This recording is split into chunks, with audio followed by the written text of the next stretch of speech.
Assalamualaikum warahmatullahi wabarakatuh. Alhamdulillah, alhamdulillah.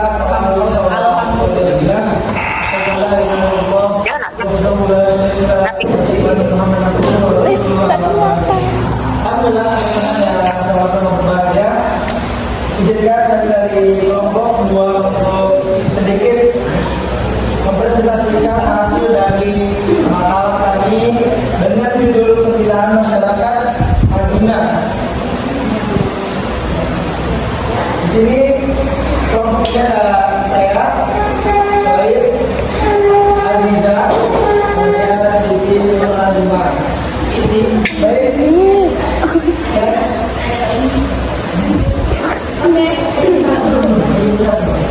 Baik, untuk slide pertama akan disampaikan atau dibacakan oleh Halimah. Halimah kami silakan.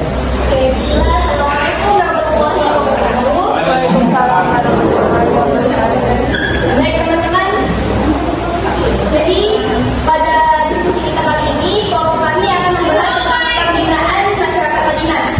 Sebelum kita masuk ke dalam apa saja pembinaan yang dilakukan oleh Nabi Muhammad kepada masyarakat Madinah, kita masuk dulu dalam pembahasan pertama, yaitu di sini dijelaskan bahwasanya Nabi Muhammad SAW memutuskan untuk hijrah ke Madinah usai berdakwah di Mekah selama 13 tahun. Di sana Nabi Muhammad SAW melakukan sejumlah upaya dalam pembinaan masyarakat Madinah. Apa saja sih pembinaan yang dilakukan oleh Nabi Muhammad terhadap masyarakat Madinah? Di sini kita akan membahas tentang 4 pembinaan. Yang pertama adalah bidang agama, sosial, pertahanan, dan ekonomi.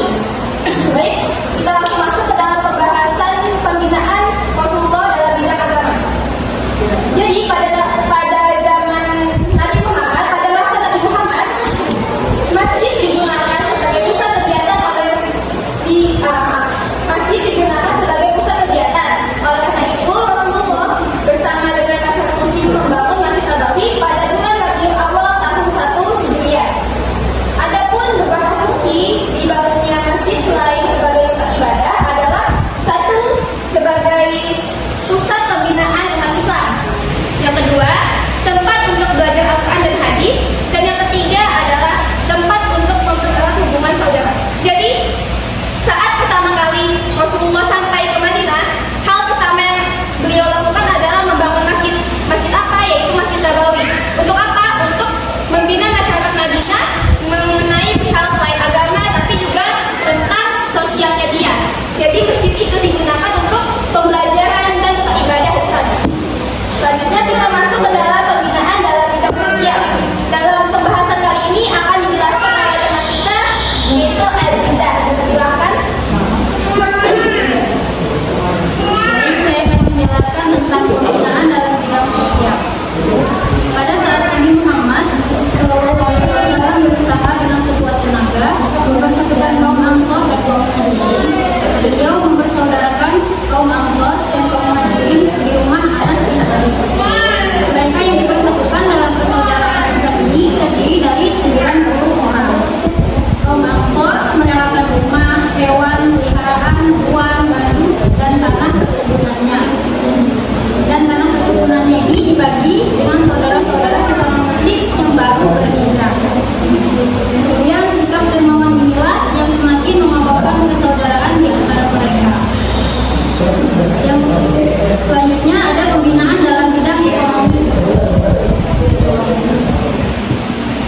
Rasulullah membina masyarakat Madinah dalam bidang ekonomi dengan memberdayakan potensi umat Islam di Madinah. Di antaranya ada beberapa. Yang pertama, Rasulullah SAW memerintahkan sahabat yang mempunyai keahlian bercocok tanam menggarap lahan milik sahabat lainnya. Kemudian yang kedua, Rasulullah SAW membagi sejumlah lahan kepada sahabat yang belum mempunyai lahan untuk tempat tinggal maupun berkarya. Dengan demikian, jadi pemerataan kepemilikan lahan. Yang ketiga, Rasulullah SAW memerintahkan masyarakat mendirikan pasar. Yang keempat, Rasulullah SAW mendirikan baitul mal dan mengatur distribusi atau pembagian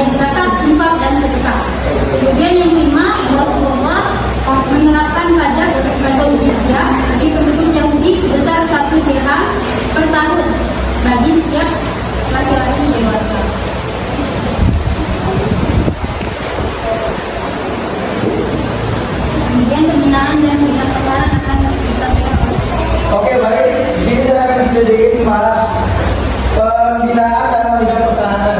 Jadi di dalam Rasulullah SAW, Rasulullah membina masyarakat Madinah dalam bidang pertahanan dengan membentuk satu pasukan keamanan.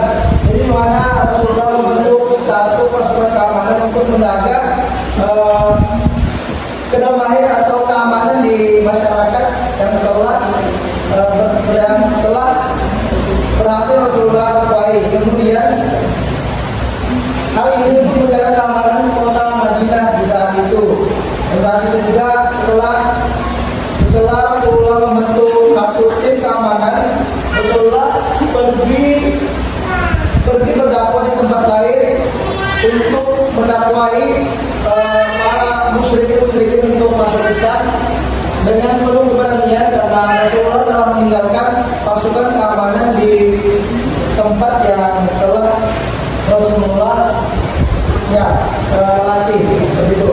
Dan kemudian kesimpulan dari beberapa penyampaian tadi bahwa Rasulullah SAW melakukan berbagai macam pembinaan terhadap masyarakat Madinah agar terciptanya kehidupan sosial di Madinah yang kuat secara bersama dan setara.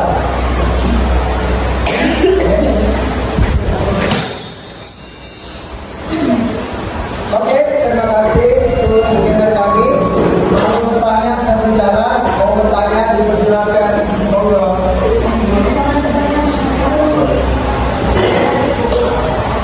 Ayo, yang bertanya. Saya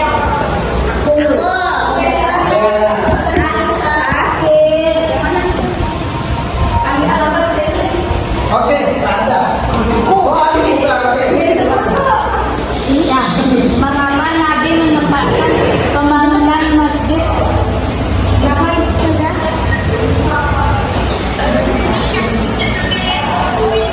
Ini pertanyaan sudah.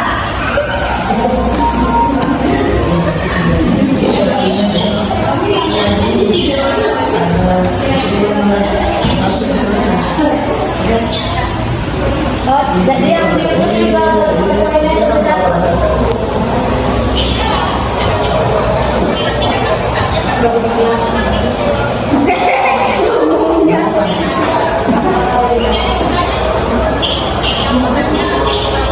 Gak tau kan, mendengar tadi disederhanakan.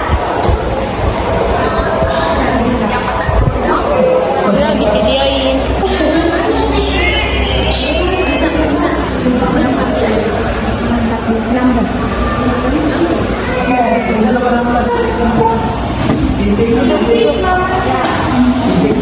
Mengapa Nabi menempatkan pembangunan masjid sebagai langkah pertama dalam pembinaan masyarakat Madinah?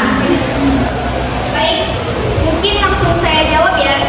Mengapa Nabi membangun masjid sebagai tempat apa tadi?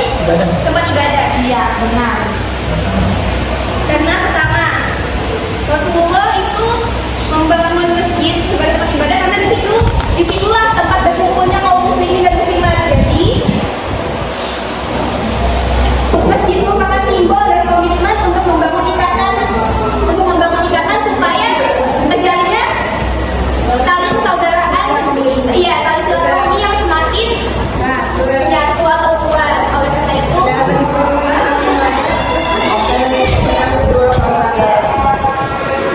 jadi saya tanyakan adalah apa tujuan dari Nabi Muhammad SAW hijrah ke Madinah? Insyaallah. Langsung dijawab pemateri. Langsung. Saya akan menjawab pertanyaan dari Mbak Sada. Apa tujuan Nabi hijrah ke Madinah? Tujuannya agar menghindari pengepungan dari kaum kafir Quraisy dan juga mengawali peradaban Islam baru di kota Madinah.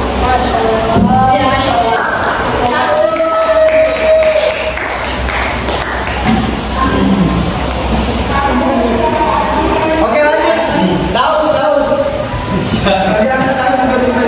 Oke, baik. Saya mau bertanya bagaimana penyambutan kaum Madinah pada saat Rasulullah hijrah ke sana. Bagaimana penyambutannya? Bagaimana penyambutan penduduk Madinah? Oh iya, iya. Oke. Baik, saya jawab pertanyaan penyambutan penduduk sambutan dari penduduk Madinah.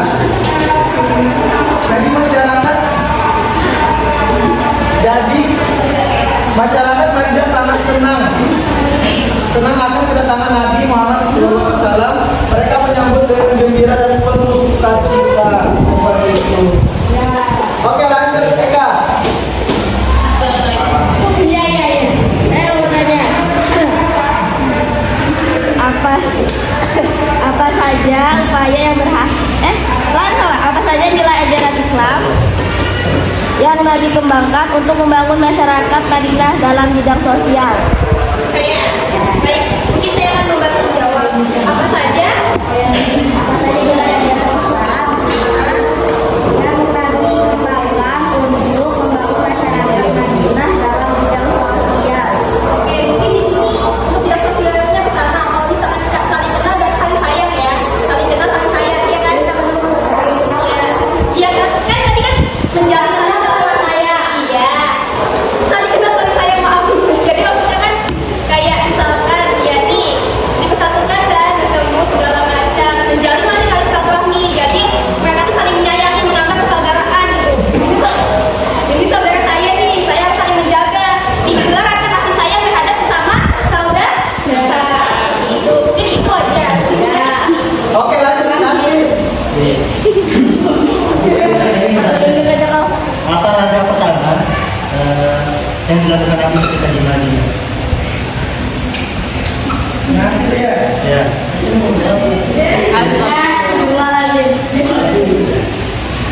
Baik, saya akan menjawab. Apa langkah pertama yang dilakukan Nabi ketika tiba di Madinah? Jadi langkah pertama yang dilakukan oleh Nabi ini membangun masjid, terus mempersaudarakan kaum Muhajirin dan Ansor, serta perjanjian damai dengan kaum Yahudi. Oke, lanjut Ayun. Ya, jadi pertanyaan tadi dijelaskan bahwa tujuan Nabi Muhammad ke Madinah itu salah satunya ada mempersaudarakan kaum Muhajirin dan Ansor. Bisa dijelaskan apa tujuannya Nabi Muhammad itu mempersaudarakan kaum Muhajirin dan Ansor?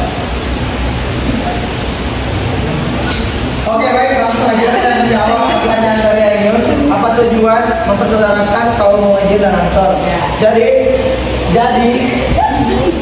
Jadi supaya terciptanya rasa persaudaraan dan kekeluargaan sehingga terbina dan saling tolong menolong, saling mewarisi satu sama lain seperti itu. Oke, lanjut Indra.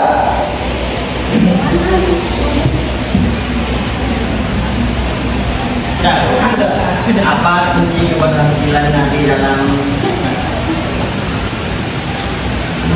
membina masyarakat? Dalamnya ngeliat. Apa kunci? Ya, Iya, pertama kuncinya ya. Iya kan? Iya. Jadi Rasulullah itu adalah yang pertama. Dia itu memegang wahyu dari Allah. Jadi karena Rasulullah itu dibimbing langsung oleh Allah, dari Allah, maksudnya Allah menyampaikan wahyu ke Rasulullah gitu kan. Jadi Rasulullah itu berpegang teguh kepada wahyu itu untuk membimbing masyarakat Madinah. Setelah itu beliau selalu mengutamakan akhlak yang baik, perbuatan yang baik. Oleh karena itulah terjalinnya silaturahmi yang baik, karena perilaku Rasulullah sudah mengajarkan kita tentang tingkah laku yang baik. Tidak ada kan yang nggak suka sama tingkah laku yang baik. Itulah kunci keutamaannya. Iya. Silakan. Saya ingin bertanya, dijelaskan. Saya ingin bertanya. Tadi dijelaskan dari bidang keuangan ya. Ada bidang keuangan apa sih? Ekonomi ya, salah, ekonomi. Bahwasanya di Madinah itu akhirnya diterapkan adanya pajak. Adanya pajak. Nah, pertanyaan saya, kenapa Rasulullah menerapkan adanya pajak di Madinah tersebut? Ya, saya akan menjawab. Alasan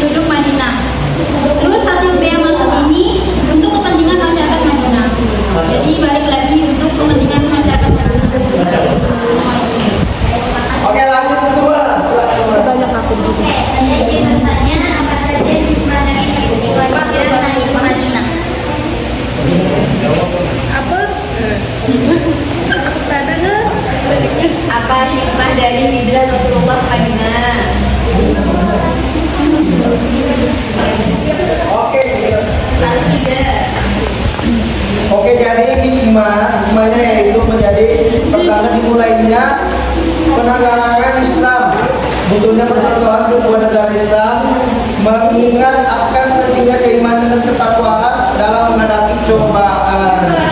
Seperti itu. Ya, lanjut.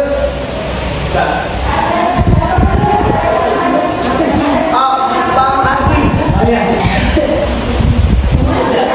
Saya ingin bertanya. Kita tolong disebutkan apa saja upaya yang berhasil Nabi Muhammad SAW dalam membina masyarakat Madinah dalam bidang agama.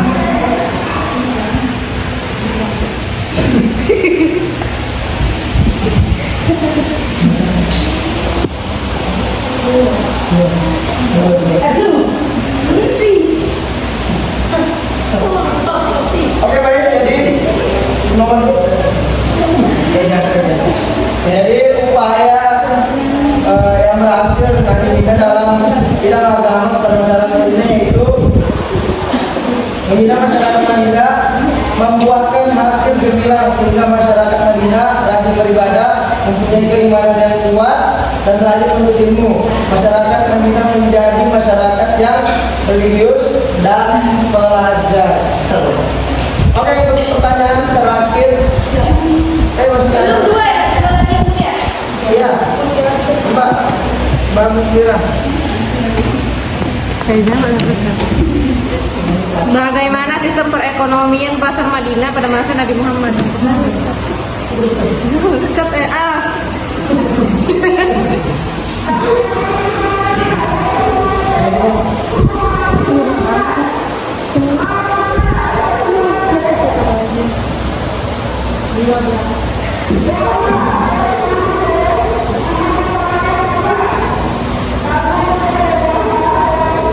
Baik, saya akan menjawab pertanyaan dari Museo.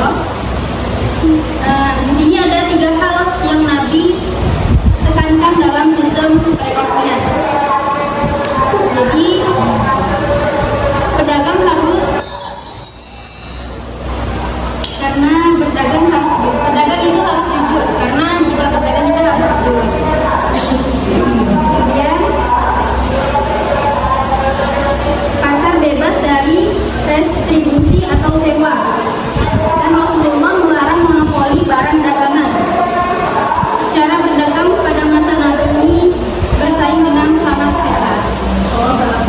Iya, sangat sehat. Oke, lagi pertanyaan terakhir dari Upaya apa yang dilakukan Nabi Muhammad kepada masyarakat Madinah di bidang pertahanan? Oke, upaya apa yang dilakukan Rasulullah dalam bidang pertahanan? Ya, mungkin bisa dilihat di slide di sini. Upaya Rasulullah dalam membina dalam bidang pertahanan. Di sini disebutkan bahwa beliau membentuk satuan pasukan keamanan yang mana digunakan untuk menjaga keamanan kota Madinah. Yang beliau gunakan untuk menjaga keamanan kota Madinah. Kenapa? Karena pasti akan terjadi peperangan kan. Oleh karena itu, entah itu disebabkan oleh apa, jadi pasti ada peperangan. Yang sudah dijelaskan minggu lalu oleh kelompok 1, ada beberapa peperangan kan. Oleh karena itu, Rasulullah membentuk pasukan keamanan untuk menjaga kota Madinah supaya tetap aman. Itu. Oke, terakhir dari Iya. Saya ingin bertanya bagaimana cara Nabi membina masyarakat Madinah dalam bidang agama.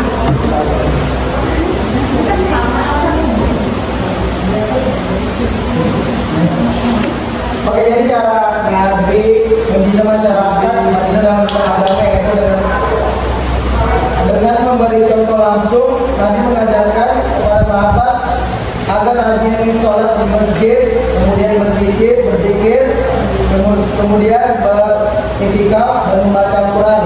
Dan Nabi SAW juga mengajarkan berbagai macam ilmu kepada para sahabat dan menyilakan sahabat untuk bertanya dan berdiskusi dengan Nabi secara langsung. Mungkin bisa dilihat di slide-nya. Di situ ada gambarnya. Ini gambaran saat beliau sedang melakukan pembelajaran di masjid tersebut. Ini hanya gambarannya saja. Iya,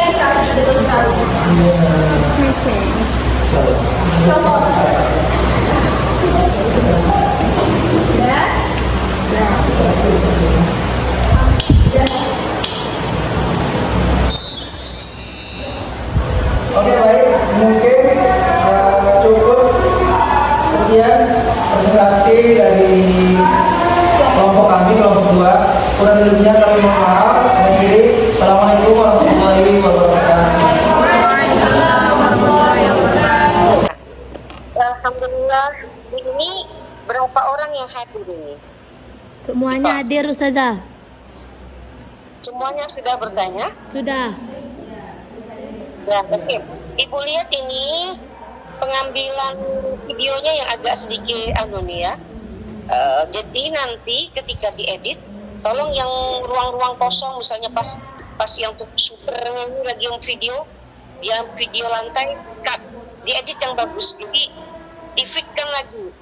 Terus dari awal sampai akhir ini ada sekitar setengah jam, mungkin agak sejam pengambilan.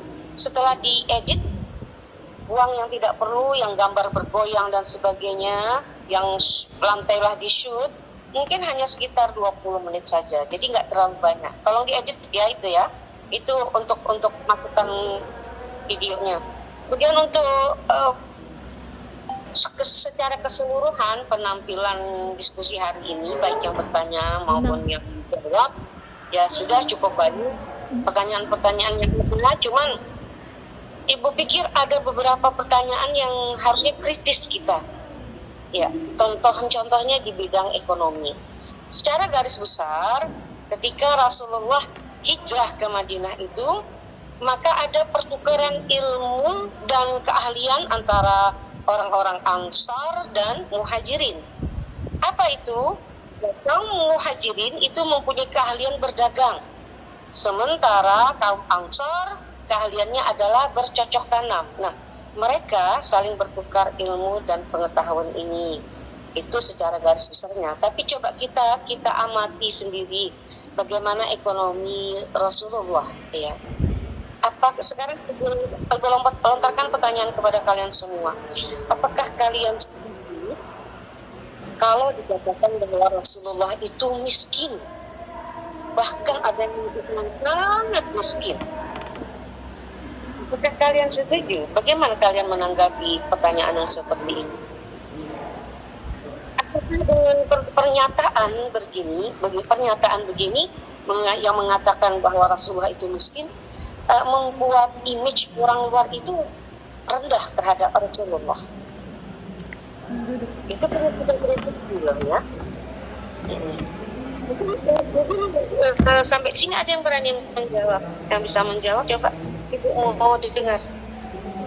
Apa alasan kalau tidak setuju Rasulullah itu dikatakan miskin? Apa alasan? What is your reason about that? Dan kalau setuju, Kan saja, bisa kan diulang pertanyaannya saja? Pertanyaannya saja. Iya. Iya saja. kenapa nggak jelas? Soalnya tidak jelas. Putus saja. Sama.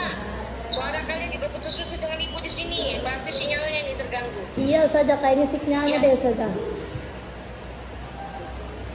Oke. Benar-benar nggak bisa ditangkap? Jadi saja, separuh-separuh. Separuh. Ini berkaitan dengan ekonomi. Sampai sini jelas. Jelas suara ibu. Jelas saja.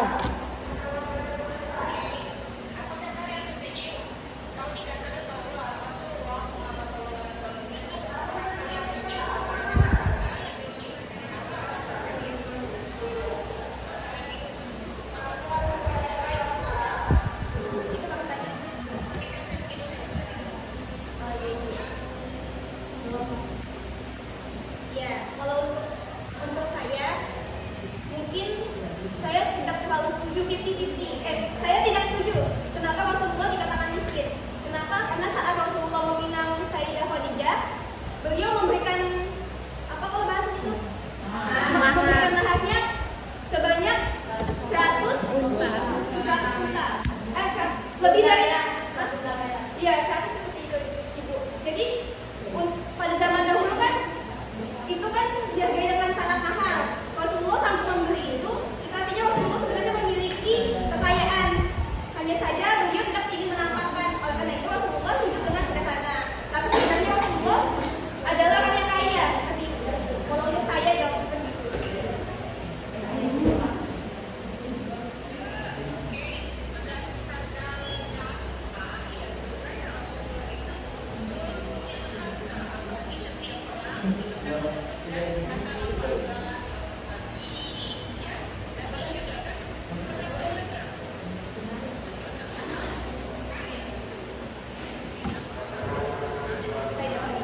Iya, betul.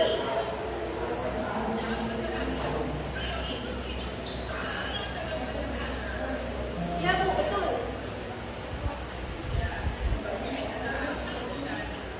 Iya, Bu, terima kasih, Bu. Iya, Bu.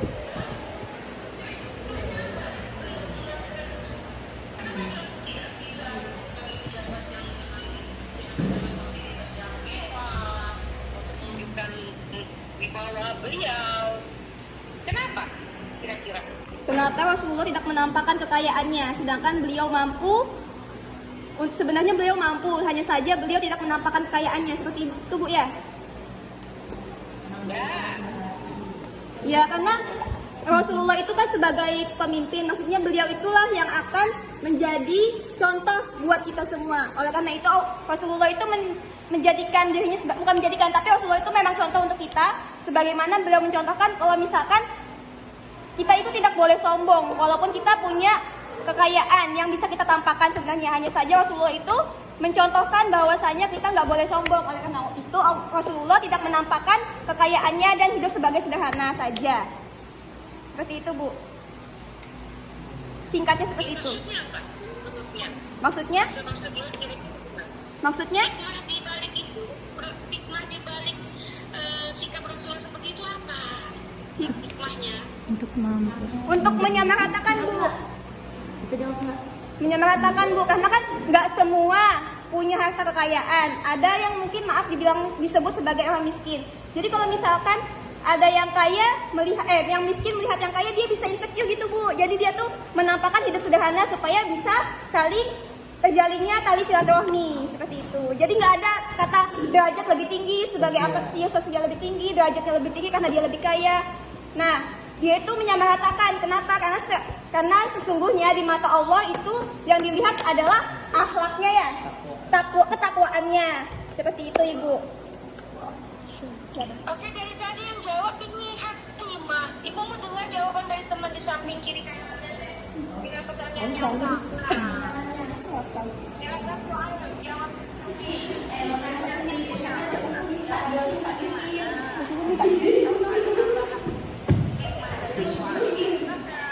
Hikmah apa ini? Untung dia malu. Sama pertanyaannya. Hikmah apa?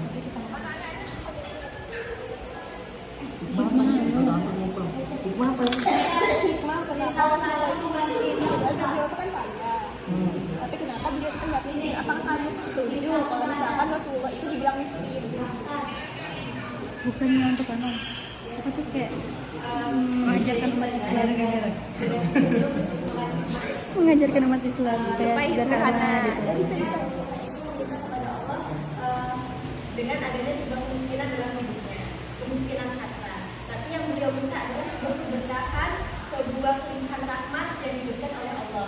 Maka dari itu hikmahnya adalah kaya itu bukan untuk manusia, tapi hanya untuk Allah.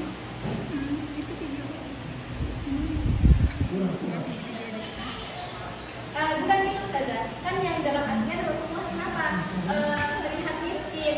Karena Rasulullah sendiri yang meminta kepada Allah bahwasanya Rasulullah ingin dimiskinkan dalam kekayaan, tapi Rasulullah itu meminta kaya dalam keberkahan, dalam kelimpahan rahmatnya, kasih sayangnya dari Allah.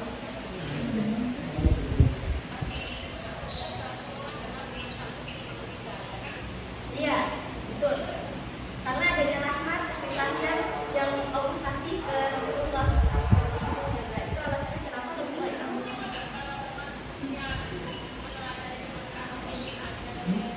gak apa-apa, tidak apa-apa, kan itu hanya sebuah ketentuan yang Rasulullah minta ke Allah, adanya sebuah keberkahan, rahmat, dan sebuah kekayaan itu kan bisa membantu banyak orang ya Ustazah. Beda lagi dengan sahabat-sahabatnya Rasulullah yang kaya bisa membantu umatnya yang lain yang kesusahan.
Kalian bisa jawab untuk mengajar umat Islam. Hikmah kenapa Rasulullah memimpin untuk mengajarkan Rasulullah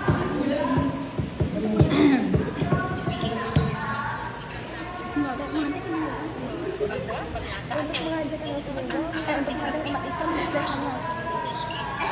Kalimat jawab Rasulullah kan pemilik apa Rasulullah? Nanti kan dikat lagi jadi commute nanti dikat loh. Satu biji buat anak itu menunjukkan satu optimisme yang luar biasa yang ditanamkan pada umatnya untuk terus berusaha lebih baik dan lebih baik lagi. Seperti itu mungkin ya? Iya Ibu, terima kasih. Oke. Untuk hari ini Ibu lihat semangat semua. Iya Ibu, terima kasih. Tapi sayangnya Ibu minta porsi menjawab itu dibagi rata lah ya. Ibu lihat ini ada grup agak dominan kemana. Kalau misalnya pesertanya 20, pematerinya 3, itu bagi 3 jadi 7 biar ada keadilan di situ. Oh sudah Bu, tadi Maka setiap mungkin- kali kami bagi misalkan kita kan bertiga. Jadi pertanyaan pertama Halimah yang jawab, yang kedua Aziza, yang ketiga Sueb. Nanti gantian lagi, pertanyaan keempat nanti Halimah lagi yang jawab, yang kelima Aziza. Nah seperti itu Bu tadi, cuman memang nggak kelihatan. Ibu mengikuti dari awal, tapi yang terekam cuma Aziz, cuma Halimah. Mungkin karena terlalu banyak komentarnya ya. Baguslah itu. Iya Bu, Alhamdulillah makasih. kalau memang ada pembagian alokasi begitu, Iya, jadi Bu. semuanya bertanggung jawab. Iya, Bu. Bekerja sama. Nah, jadi tentang kesuksesan Rasulullah membina di Madinah itu ada pertanyaan tadi ya? Ada Bu. Ya, siapa itu terakhir tadi? Jadi bisa disimpulkan sebenarnya ada ta'awun, kerjasama. Iya Bu, ada nih kesimpulannya Bu. Ada Bu. Anda menyimpulkan sendiri ini. Mana coba baca? Mereng-mereng lagi, Ibu ikut mereng bacanya nih. Iya. Cobalah baca tulisannya burem gitu. Melakukan berbagai macam pembinaan terhadap masyarakat Madinah supaya terciptanya kehidupan sosial di Madinah yang kuat secara bersama dan setara. Maksudnya itu kayak tadi pertahanan Bu, supaya tetap aman terkendali. Jadi diadanya pembinaan tentang pertahanan, makanya disebut tadi nih yang di slide ini Bu. Ya, jadi disimpulkan lagi dalam 2 kata, ta'awun dan tasamu. Oh ya Bu. Itu kerjasama. Ya, kerjasama antara kaum Ansor, Muhajirin dan juga itu ada Yahudi. Tetap bekerja sama, kalau nggak bersama pasti akan kacau. Oh iya Bu. Ya kan? Ya maaf. Tasamu, saling berlapang dada. Masing-masing punya kelebihan dan kekurangan. Kaum Ansar punya kelebihan, punya juga kekurangan. Demikian juga Muhajirin. Tambah lagi Yahudi. Kalau kita tidak berlapang dada menerima segala kekurangan dan kelebihan masing-masing kaum, itu nggak akan bisa bersatu. Nggak akan bisa aman itu di Madinah. Oh iya Bu, ya. Harusnya kami kesimpulkan lagi tadi, tapi maaf Bu. Ya Bu. Bikin kata kunci yang mudah sekali kita terima. Sama dengan kita memberikan pembelajaran ke anak-anak. Jangan terlalu banyak yang bisa mereka ikut. Oh ternyata ta'awun bersama tentang lapang dada. Itu sudah meletak di pikiran mereka. Dua ini saja dijalankan aman dunia itu. Ya kan? Oh iya Bu. Ya. Bagus penjelasannya, cuma jangan melebar. Jangan usahakan mengerucutkan satu permasalahan, jangan dilebar. Oke, untuk hari ini ya Alhamdulillah, walaupun cuacanya yang Masya Allah Astagfirullah, di sini panas sekali. Mungkin ibu nak keluar langsung kaget lagi kepala ibu. Iya Bu, siapa kira? Apa Bu? Sekarang derajat, berapa derajat kira-kira sekarang ini? 39 ya? Ada? Berapa? 30 berapa? 37 Bu. Masya Allah. Oh, sudah 36 Bu, sudah 36. Untung nggak sampai 40, kalau sampai 40 kita pada mandi terus ini. Oke, Alhamdulillah. Semoga berkah pertemuan kali ini. Silahkan ditutup, Syahid bimbing untuk Qawaratul Majelis yang kita dapatkan hari ini walaupun sedikit berkah ya. Itu Ya Bu. Pimpin Subhanallah dulu. Ayo teman-teman, mari kita tutup dengan sama baca Alhamdulillah doa kepada majelis. Subhanallahumma bihamdi.